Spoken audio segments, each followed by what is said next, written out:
نیوز پری چینل لیدونکو السلام علیکم. ستړي مشه په موکړه تازه لاندو مهمو خبرونو ته. هیواد کې د طالبانو د نوي حکومت پر ضد او ملاتړ د ښځو لاریونونو نن هم دوام درلود. په کندوز ښار کې ښځو لاریون کوونکو د نوي حکومت پر ملاتړ شعارونه ورکول. لاریون کوونکو ویل چې موږ په هیواد کې د وینو تویېدو پر ضد او په اوسني نظام کې ځان په امن کې بولو او ملاتړ یې کوو. د غرض بیا په بدخشان کې یو شمېر ښځو د نوي حکومت خلاف لاریون کړی و.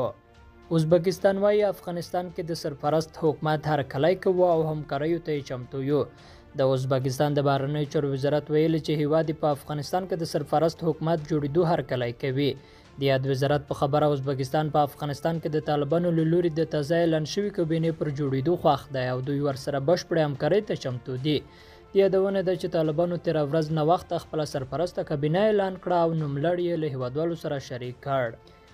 د نوې کابینې اعلان ته امریکا په رسمي توګه غبرګون وښود. دا ویلي دي چې د طالبانو دا څرګندونې موږ درک کوو چې دا یې موقته کابینه ده او واشنګټن به د طالبانو په اړه قضاوت د هغوی د ژمنو پر ځای د هغوی د اعمالو له مخې وکړي.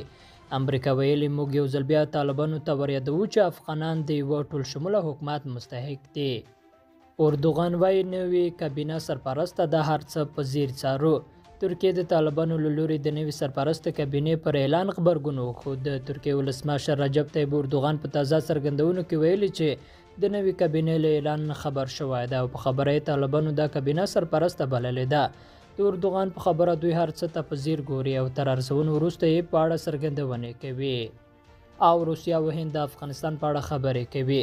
د راپورونو له مخې د روسیې د ملي امنیت سلاکار له خپل هندي سیال سره ګوري او پر افغانستان به خبرې کوي. تر دې وړاندې د روسیې ولسمشر ولادیمیر پوتین د هند له لومړي وزیر نریندرا مودي سره په یوه مکالمه کې د افغانستان او سیمې د وضعیت ارزولو په موخه د روسیې او هند یوه ګډ پلایټ فارم پر جوړولو هوکړه کړې وه. په دې کې د روسیې او هند د ملي امنیت سلاکاران شامل دي او دوی به د سیمې وضعیت ارزوي.